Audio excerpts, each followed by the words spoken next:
We shut down everything. Yan po yung sagot ni BBM sa interview po sa kanya nung isang reporter. No, tinanong po siya na kung mapatunayan ng Korte Suprema na unconstitutional yung budget para sa 2025, ang sagot po niya ay we shut down everything. So, ito po ay ano ko lang to, no, opinion ko lang, no. Pero ito po nasa konstitusyon na pwede nating gamitin yung balangkas ng 2024, pero bakit we shut down everything ang sagot ng ating Pangulo ni BBM. So napansin ko po sa nangyayari ngayon, no, parang ang salita po ng ating Pangulo ay babala, no, na maaari niyang gawin yung martial law, no. Kasi po nangyayari, yung bagong Pilipinas ngayon ay parang bagong lipunan ni Marcos Sr. Bakit ko nasabi? Kapag po noon ang media ay nagsalita against sa gobyerno, pinapatawag po sila, no. Ngayon ang pinatatawag po ngayon mga vlogger, dahil mga vlogger lang po ang sumasalungat sa gobyerno, pero ang media wala tayong naririnig, no, yung mainstream media wala tayong naririnig na against sa gobyerno, maliban lang sa SMNI. Yan po ang napapansin ko. Pangalawa, marami ho akong nabalitaan sa radyo at TV na mga mayor na sususpinde, governor suspended, no, pero tinatanggi nila yung mga akusasyon sa kanila, pero nasususpinde na sila, no. Kagaya ng San Mateo, Marikina, nasuspinde yung mga mayor niyan, no. Unti-unti po, no, na parang dictatorship na yung nangyayari, no, kagaya ng ginawa kay PRRD, no. Pinadala agad sa ibang bansa nang hindi dumaan sa korte dito sa atin.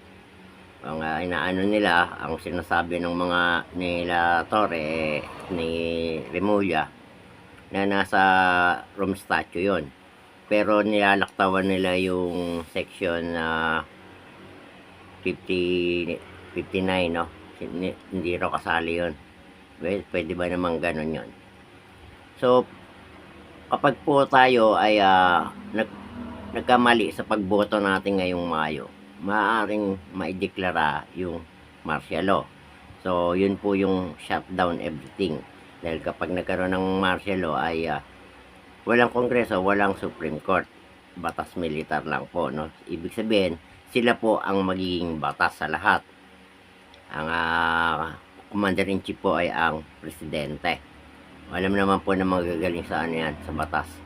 Doon lang, kaya ko lang ito sinasabi para po doon sa hindi nakakaalam at hindi umabot sa martial law na boboto ngayong eleksyon, no. Para po maiwasan natin yan, no. Kasi ang Kongreso lang po ang may kapangyarihan na magpasa ng martial law, although ideklara ng Pangulo yon, pero kailangan dumaan sa Congress. So lahat po yung 200 mahigit na pumirma sa impeachment ni VP Sara, palitan po natin yun. Yun po yung pinakamabisa natin gagawin para maiwasan po ang pagdeklara ng martial law. Kasi sila pumirma sa impeachment nang hindi pa natatapos ang pag-aano ng COA. Ang COA po dapat ang mag-aano diyan, magdedesisyon kung talagang mayroong pagkukulang o maling paggamit ng pondo ng ating mga opisyal, no, government official. Sila po hindi pa naman tapos, pero inanuhan na siya agad ng impeachment, no, impeachable daw yung kaso. So hindi pa naman tapos. So kaya nilang gawin yon kung sakali makakapirma sila sa martial law, dahil makikinabang din sila sa lahat ng pumirma. Kung sa halimbawang pipinasan nila ang martial law, mabibigyan sila ng posisyon sa gobyerno, pero wala akong Congress at walang Supreme Court, no, walang judicial. Yun po yung pagkakaalam ko, correct me if I'm wrong. So para po maiwasan natin yan, lahat po tayo na mamamayang Pilipino, nasa atin ang kapangyarihan.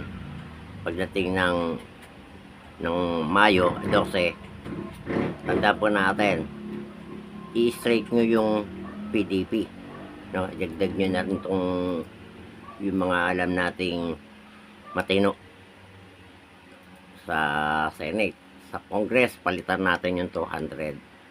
Total kumita na sila. Sabi, sabi sa balita, na bulong-bulungan daw dun. Pero walang umaamin. Hindi natin alam kung totoo, pero alam naman natin na kapag walang usok, walang apoy.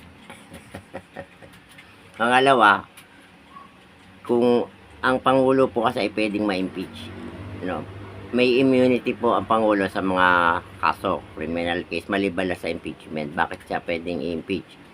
Inamin na rin ang kanyang kagawaran ng mga nila Boying, Rimulya, na ginamit na pambayad do sa eroplano na naghatid kay PRRD sa Dahig ay pondo ng Office of the President. So malversation po yun ng public fund. Kung mapapatunayan ng natin, ng korte natin na kidnapping ay nangyari. So ginamit nila sa criminal yung pera, kaya may impeach po ang presidente. Sa ngayon hindi siya may impeach hanggat ang liderato pinsan niya. Pero sa susunod na Congress, sa 20th Congress, kapag nagpalit po ng liderato at napalitan yung 200 ang pumirma, yung iba ang dahilan, masasakripisyo daw yung budget nila kaya pumirma sila. Wala pong paninindigan pagka ganon. So palitan natin. Di baling wala tayong project, basta't may paninindigan po tayo, may prinsipyo tayo para sa ikabubuti ng buong bansa. Wag lang po sarili nating distrito o bayan ang alalahanin natin. Alalahanin po natin yung mga kababayan natin mahihirap na ginagamit din naman nila.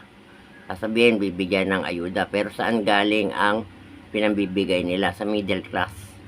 Ang nakikinabang yung sila rin. Ibibigay yung kalahati sa mahirap, pero yung kalahati kanila. So, at sa nangyayari po ngayon, takasan, harapan, garapalan yung korupsyon. Kahit sa balita sinasabi, hindi lang ako, garapalan po yung korupsyon na nangyayari. Kagaya niyang budget, lumalabas na blanco sa BICAM, pero pagdating sa GAA, siguro hindi rin alam ng presidente kung sino nag-insert ng mga halaga na yon. Nakita niyang kumpleto naman, pinirmahan niya. Hindi natin alam kung sino naglagay nung ibang amount, So, dun pa lang po makikita na natin yung corruption. Tapos, ipinasa pa rin nila yung akap na yan, So, ilan lang ang nakikinabang sa akap, sa akap, Hindi ho tayo aasenso sa mga ayuda, Kung magpapa-asenso sa bawat Pilipino, kung magkakaroon ng hanap buhay ang bawat isa, kung maraming mag-i-invest dito at magkakaroon ng mga negosyo dito, pati ang gobyerno, magkakatrabaho po ang mga mahihirap nating kababayan, Kaya, yun lamang po. At ako po ulit si Boss Joyang. Pakipollow ang aking YouTube, TikTok at Facebook account.